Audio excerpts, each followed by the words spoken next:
You're listening to an Airwave Media Podcast. My name is Greg Jackson.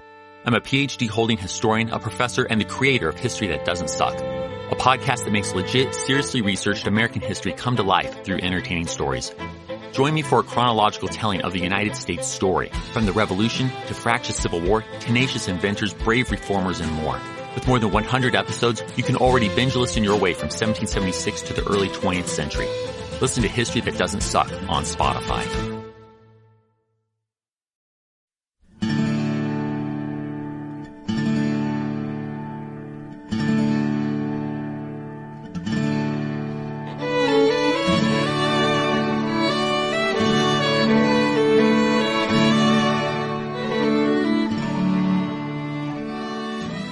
Hey everyone, welcome to episode 88 of our Civil War podcast. My name is Rich. And I'm Tracy. Hello, y'all. Thanks for tuning into the podcast. Last week, we set the stage for the Battle of Mill Springs, which was an early engagement in the struggle to control the border state of Kentucky. As y'all will recall, by the end of last week's episode, Confederate Brigadier General Felix Zollicoffer had advanced from Tennessee through the Cumberland Gap and into southern Kentucky, where he set up a winter camp. Zollicoffer decided to site the camp at Beech Grove on the north side of the Cumberland River, and it was there that he was joined by his worried superior officer, Major General George B. Crittenden. Crittenden was worried because he realized that Zollicoffer's force was in a dangerous position with its back to the Cumberland. Brigadier General George H. Thomas's Federal troops had just arrived at Logan's Crossroads, about 10 miles north of the rebel camp, and there Thomas waited the arrival of reinforcements under Brigadier General Albin Shepp from nearby Somerset.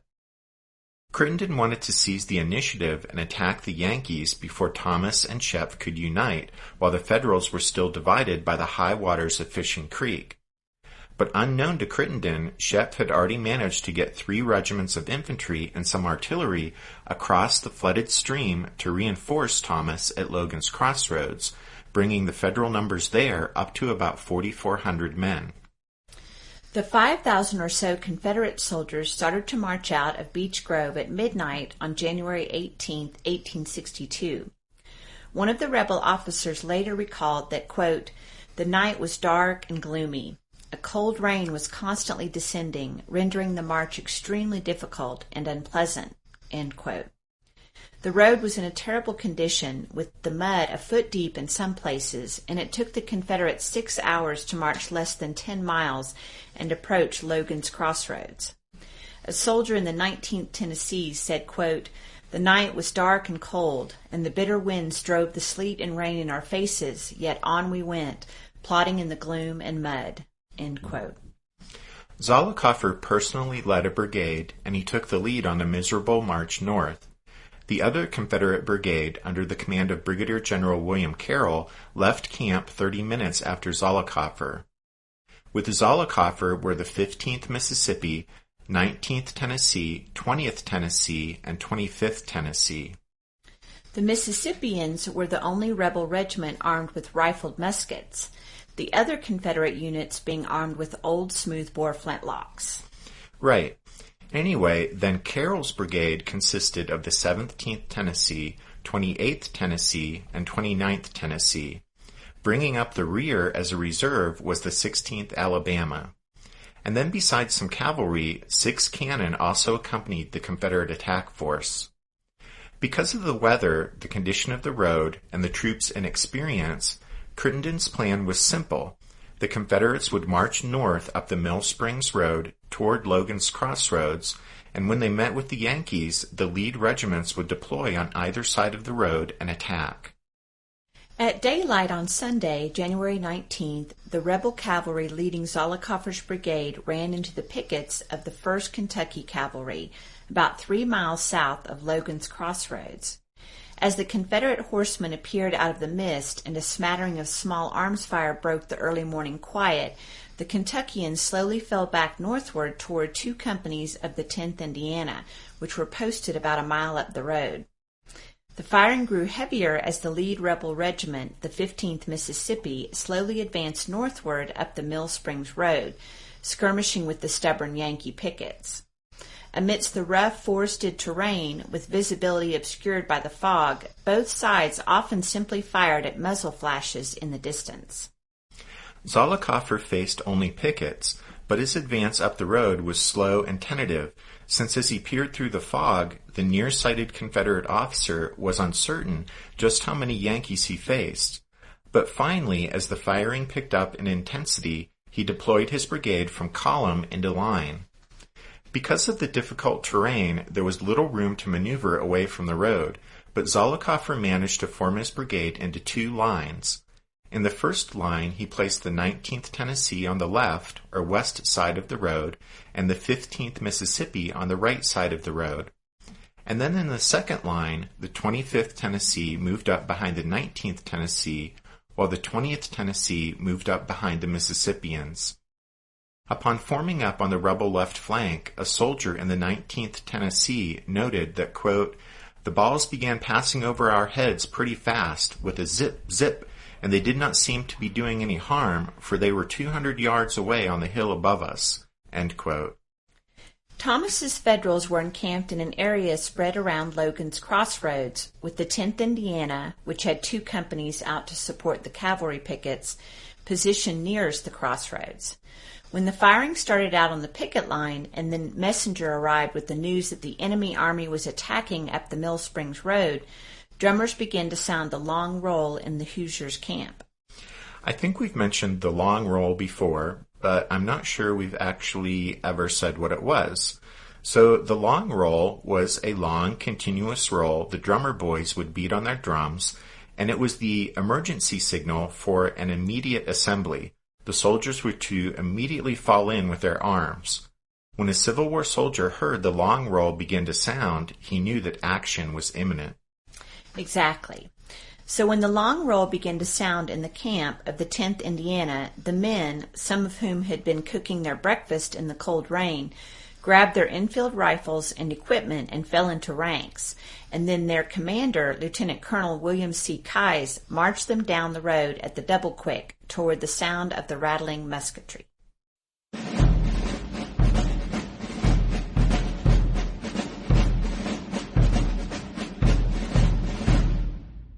The 10th Indiana quickly marched south and formed into line near the intersection of the Mill Springs Road and a farm road, where the pickets were already hotly engaged with the Confederates.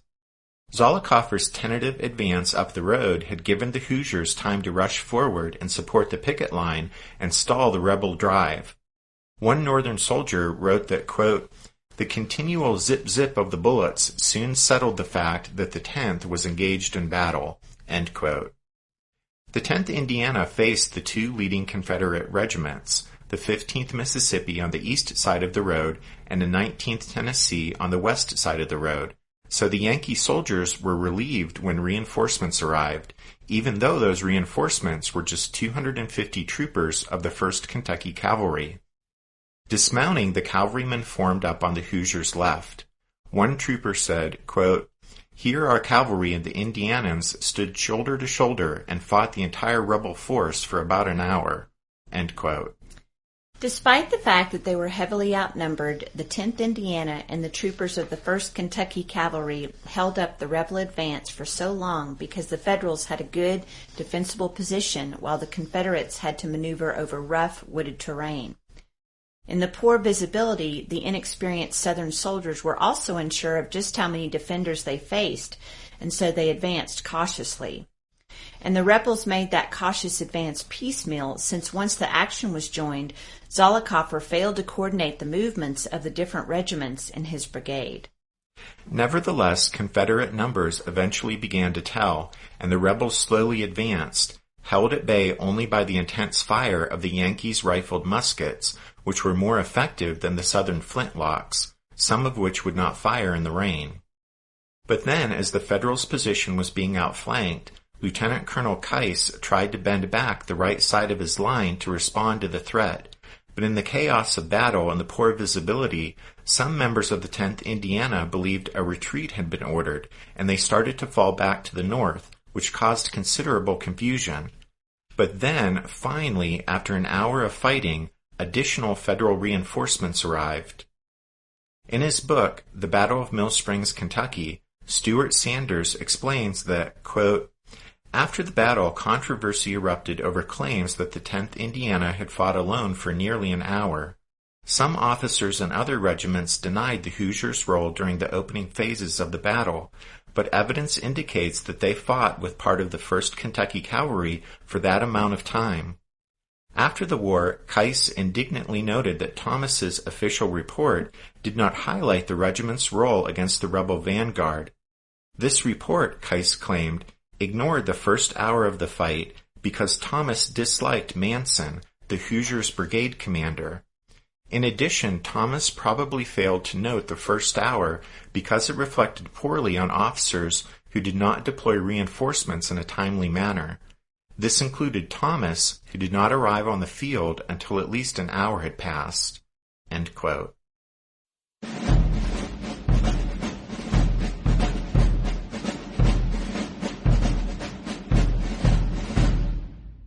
After the battle had raged for nearly an hour, the 4th Kentucky Infantry was the first Federal unit to arrive to support the hard-pressed 10th Indiana and the dismounted troopers of the 1st Kentucky Cavalry.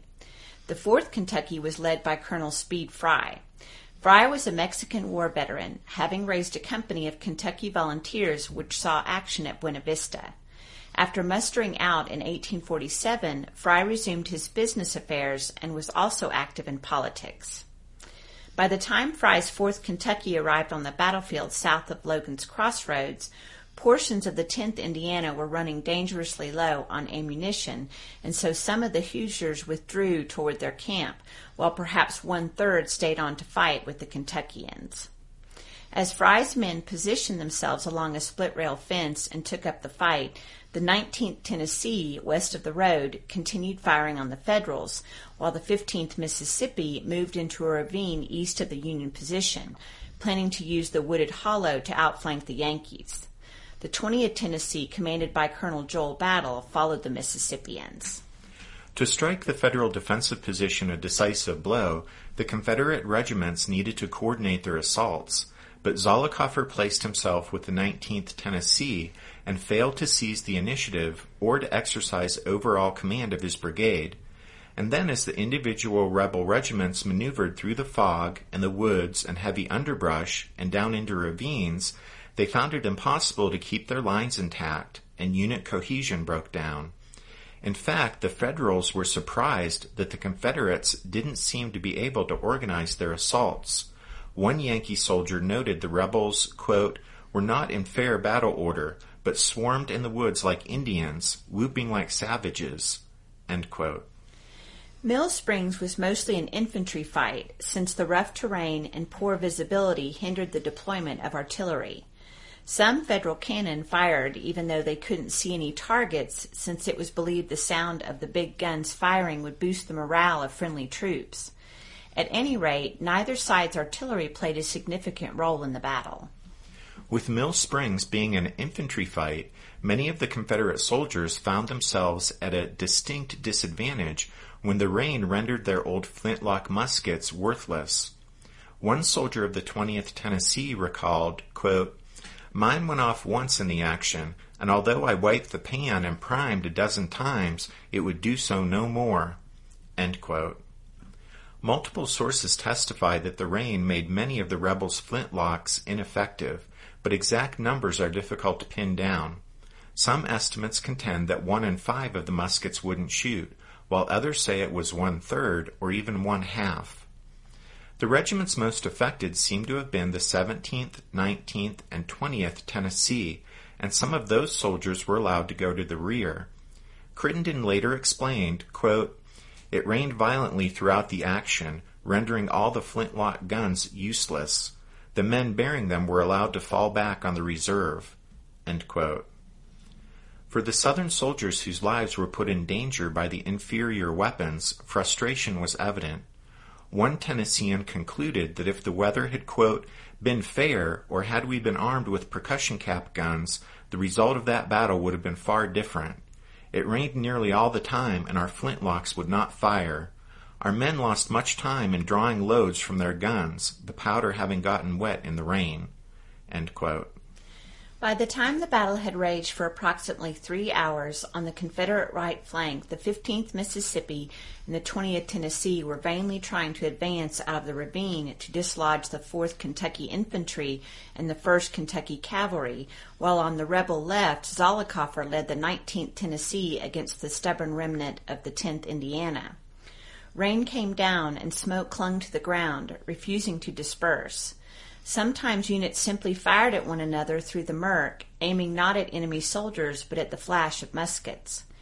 During a pause in the action, Zollicoffer realized he had lost track of the 15th Mississippi and the 20th Tennessee, so along with a few aides he rode over to the east side of the road to ascertain their whereabouts.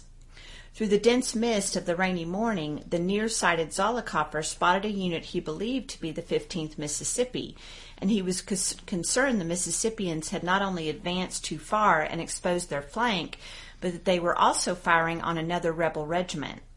In reality, the unit Zollicoffer saw was not the Confederate 15th Mississippi, but the Federal 4th Kentucky. Zollicoffer rode right up to Speed Fry, the commander of the 4th Kentucky, and thinking the Yankee was a Confederate officer, admonished him, quote, "We must not shoot our own men," end quote, and then pointed off to his left toward the rebel lines. After Fry responded that he would never shoot at friendly troops intentionally, both men perhaps realized they were confronting an enemy officer, and Zollicoffer started to ride away. But just then one of his aides dashed out from behind a tree and fired his pistol at Fry, yelling to Zollicoffer, "It's the enemy, General!" As the aide ducked back behind the tree, Fry shot at Zollicoffer with his pistol, and several nearby Federal soldiers also used their rifles to fire at the unlucky Southerner. It appears Zollicoffer was hit by one of Fry's pistol shots and also by 2 Enfield rounds. Although Fry was generally credited with killing Zollicoffer, it's more likely the fatal shot was fired from one of the rifles. After Zollicoffer was killed, the disheartened 19th Tennessee on the west side of the Mill Springs Road fell back, but the Confederates fighting in the ravine on the rebel right flank continued to assail the Federal line.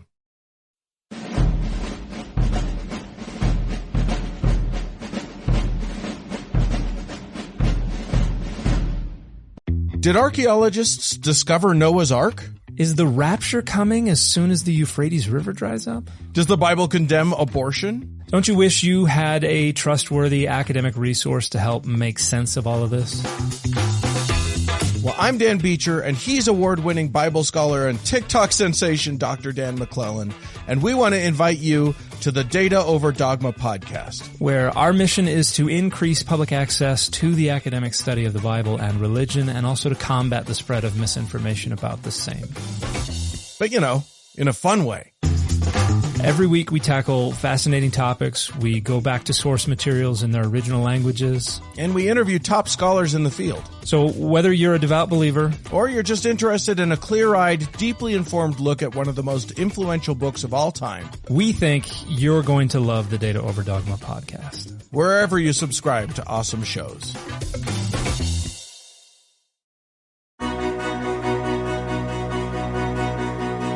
History never says goodbye. It just says, see you later. Edward Galeano was right when he said that. Events keep happening over and over again in some form. And that's the reason I produced the podcast, My History Can Beat Up Your Politics. What is it? We take stories of history and apply them to the events of today to help you, perhaps, understand them better. We are also part of Airwave Media Network. I've been doing the program since 2006. That's a long time, and the show has a long name. My History Can Beat Up Your Politics. Find me wherever you get podcasts.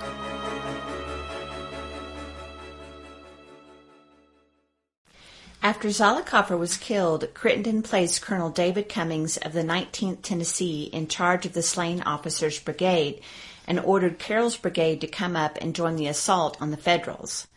Carroll's brigade had trailed Zollicoffer's brigade during the Confederates' march north from Beech Grove, and while a mile had initially separated the two formations, that distance had grown because of the poor condition of the road and as artillery pieces became stuck in the mud. At any rate, Carroll's brigade didn't take part in the fighting until after Zollicoffer had been killed.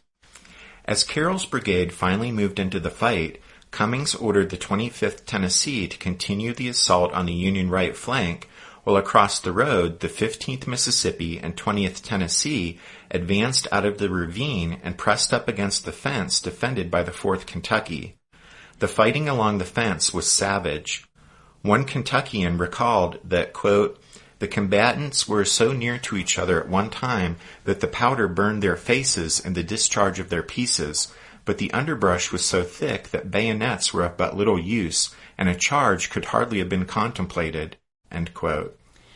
George Thomas, for whatever reason, was delayed in reaching the battlefield, but once he arrived, he took charge of the fight. Along with Thomas, much-needed Federal reinforcements also finally arrived. With both flanks pressed by rebel attacks, Thomas sent his reinforcements in everywhere. To support his right flank, Thomas sent in his best regiment, the 9th Ohio. To give relief to the exhausted 4th Kentucky, 1st Kentucky Cavalry, and the few companies of the 10th Indiana along the fence, Thomas deployed the 2nd Minnesota. The Minnesotans arrived just in time as the 15th Mississippi was once again charging out of the ravine and the 4th Kentucky was falling back. Once again, fighting along the fence was fierce. An officer in the 15th Mississippi later said, quote, "Our boys rose with a yell and charged them. Going in front of the company I was leading at the time, I soon got to the fence, and there from 10 to 20 yards was the enemy line falling back." That was the 4th Kentucky falling back. Right. The rebel officer continued, "Our entire line, putting their guns to the cracks of the fence, fired into them with ball and buckshot, and the scene that followed defied description. The screams and groans, officers cursing and begging, trying to rally their men. Lieutenant Freeman of Company B jumped up on the fence and called for Company B to follow, but just that time another fresh regiment arrived." That was the 2nd Minnesota arriving just in the nick of time. As Tracy said, the fence line was once again the scene of fierce fighting. One Minnesotan wrote, quote, "Our regiment charged up to the rail fence, and here occurred a hand-to-hand conflict, the rebels putting their guns through the fence from one side and our boys from the other." End quote. The fighting was so desperate that in the 2nd Minnesota, Company H's drummer boy picked up a musket from a fallen soldier and fought in the line. Finally, after 30 minutes of brutal close-quarters combat, the exhausted Confederates fell back into the ravine, leaving the fence to the Minnesotans. The best Union regiment Thomas had on the field at Mill Springs was the 9th Ohio. It was composed of German immigrants who had settled in Cincinnati, and many of the men had seen active military service in Europe, and they continued to drill as civilians in America. During the Civil War, the 9th Ohio was the first Buckeye regiment to enlist for 3 years, and the men had already taken part in fighting in western Virginia at Rich Mountain and at Carnifex Ferry. The regiment's original commander, Colonel Robert McCook, had been promoted to brigade command, so at Mill Springs, the 9th was commanded by Major Gustav Kamerling. When the 9th Ohio reached the battlefield at Mill Springs, Thomas sent it to the west side of the road, where the remnant of the 10th Indiana had been fighting. The Buckeyes faced the 17th and 19th Tennessee, while the 25th and 29th Tennessee tried to outflank the 2nd Minnesota. Meanwhile, the rest of the 10th Indiana, which had withdrawn after running low on ammunition, rejoined the fight. With that, Thomas's line consisted of the 2nd Minnesota on the left, the Hoosiers in the center, and the 9th Ohio on the right. Thomas also ordered the reinforcements he'd received from Shepth, the 12th Kentucky, and the 1st and 2nd East Tennessee, led by Colonel Samuel P. Carter. Thomas ordered them to the extreme left of the Union line. On the Union right, with the fight at a standstill, McCook saw that the only way to stop the rebels once and for all was to use brute force, so he decided to use his old regiment, the 9th Ohio, to drive the enemy from the field. Kamerling ordered the regiment to fix bayonets and then ordered the charge, and with that, the disciplined Buckeyes surged toward the Confederates. A member of the 2nd Minnesota, watching the Germans go forward, admitted that, quote, "The Dutchmen are rough-looking fellows on a charge," end quote. The Confederates must have thought so too, because the 9th Ohio's charge broke the rebel left, and then the entire Confederate line crumbled inward, with both flanks collapsing toward the Mill Springs Road as the Federal regiments advanced and shoved the Confederates back.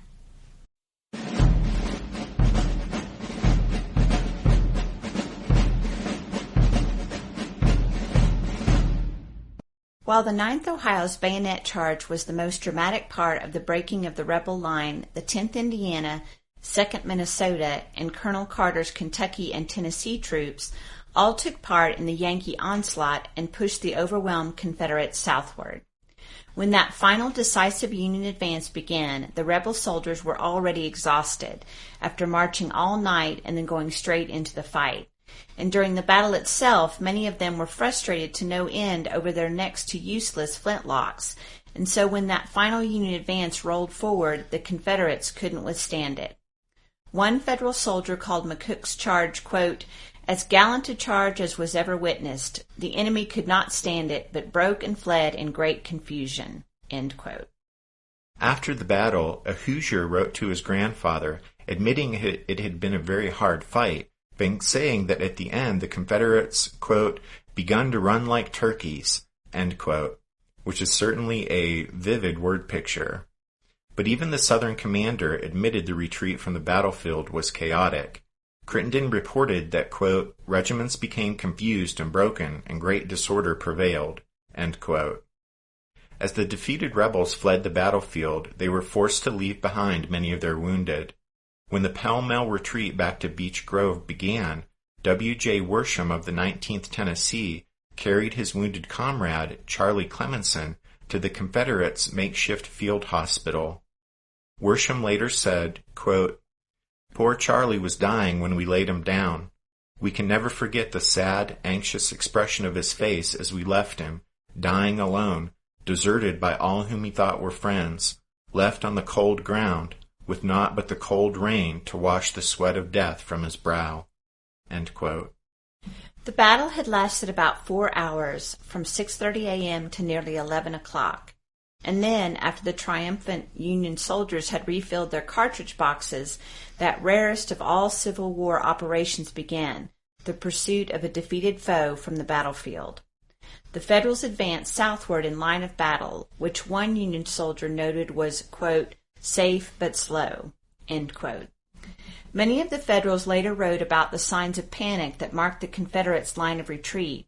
A Yankee artilleryman said, quote, "the ground was literally covered all the way to their camp with muskets, sabers, blankets, knapsacks, haversacks, canteens, cartridges, horses, and everything that they could throw away to facilitate their escape," end quote.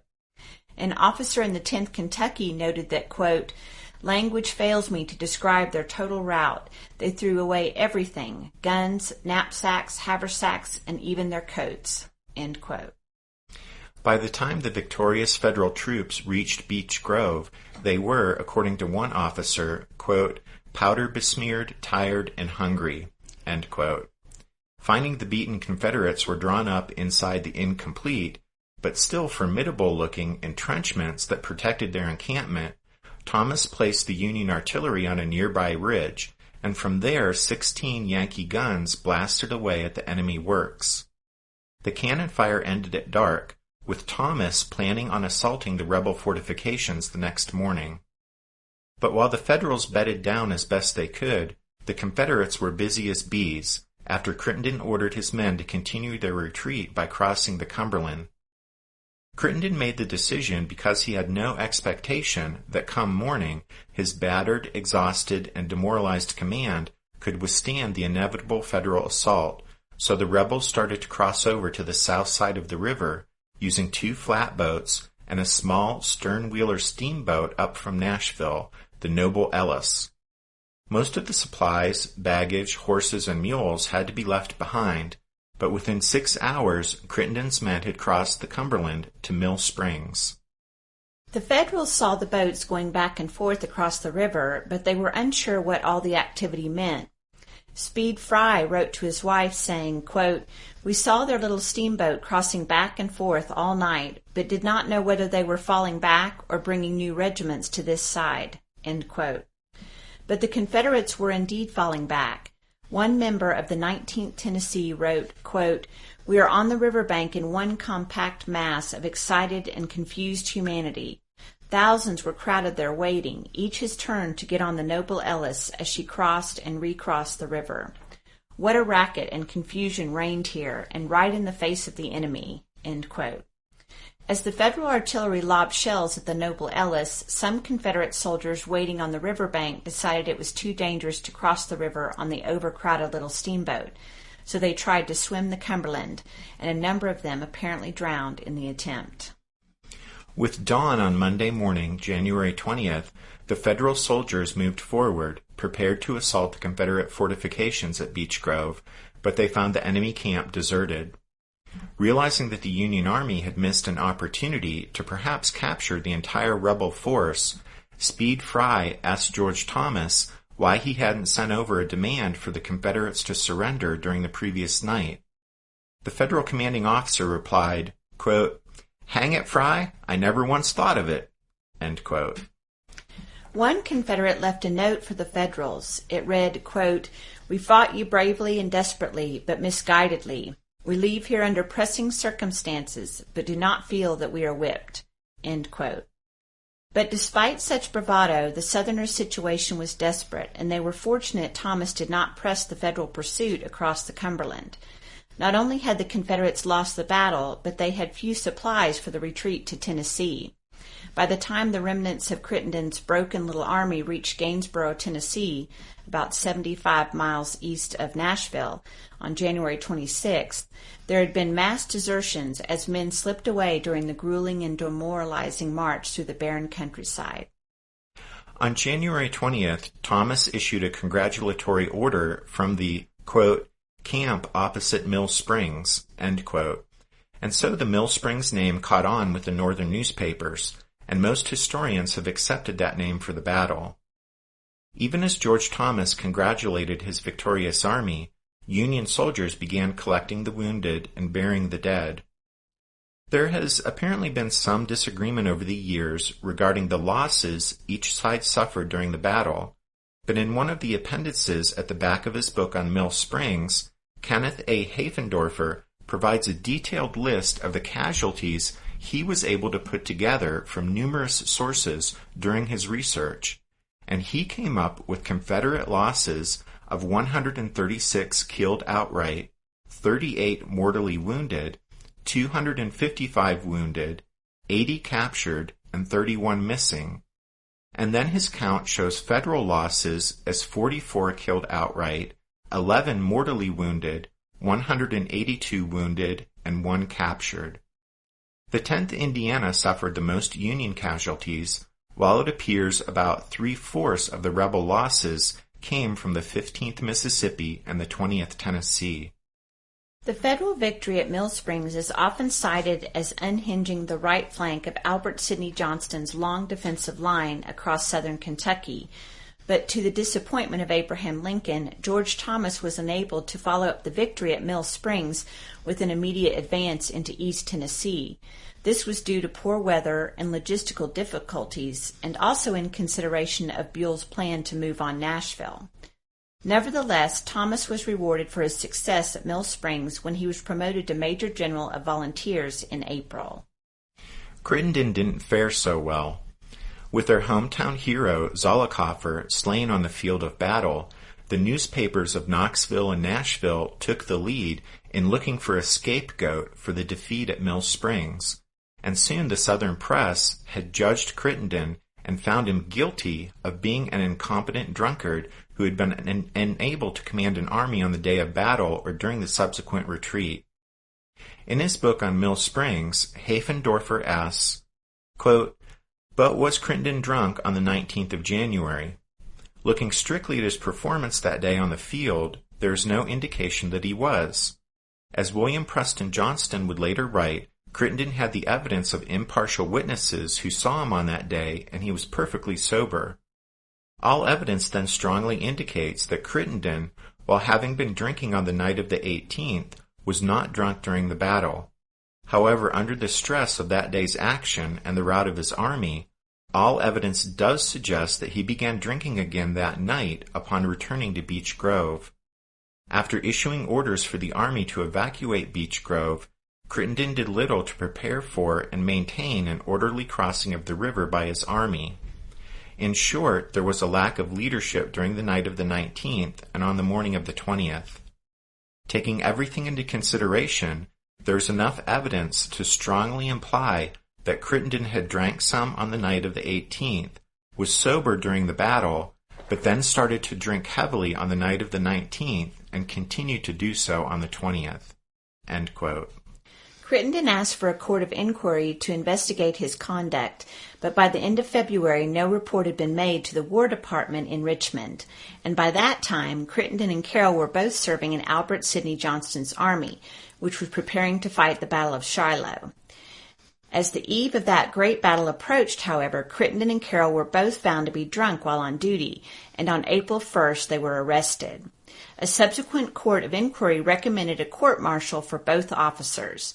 Crittenden sidestepped the humiliation of a court-martial by resigning from the army. The Union victory at Mill Springs in January did deal a fatal blow to the right flank of Albert Sidney Johnston's lengthy defensive line that had been hastily stretched across southern Kentucky. Other Federal successes quickly followed Mill Springs. In February, Grant captured Forts Henry and Donelson.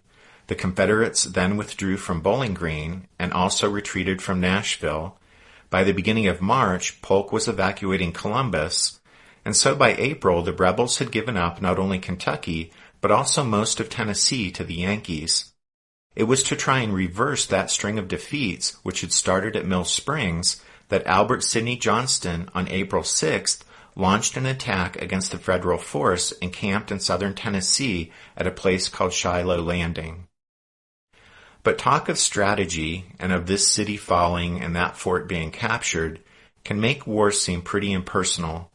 So when we discuss a Civil War battle on the podcast, Tracy and I always try to show that when it came right down to it, the battles were defined really by the individual human experience of those involved in the fighting. That's why, when we can, we include a lot of first-person accounts from the soldiers themselves as they relate their experiences of what happened on the battlefield. But sometimes we forget that it wasn't just the soldiers who were affected by the fighting. Also impacted were the civilians who lived near to where a battle took place. And so that's why we want to close by sharing this passage from Stuart Sanders' book on the Battle of Mill Springs. The three boys walked toward the battlefield, their picks and shovels slung over slender shoulders. One of them, barely 10 years old, was pulled to the recent scene of fighting by his older brothers.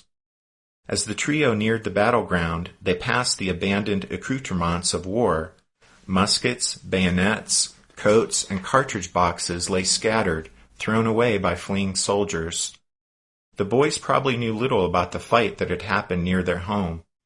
As they watched wagons full of wounded soldiers rumble away, however, they might have spoken of the rebel general, Zollicoffer, who was shot down before his soldiers fled to the swollen Cumberland River. Youthful chatter ended when they reached the field. After the battle, nobody knew what to do, one later wrote. The bodies were all covered up with ice, and everyone was running around crying. Father hitched the mules up to a dirt scoop and dug 3 long trenches to place the bodies in. The bodies were frozen to the ground, and we had to take shovels and pry them from the ground. We stacked the bodies in the wagon like firewood. Legs, hands, and arms were in odd positions, and some bodies did not have all their parts. The bodies were placed in the trenches and covered.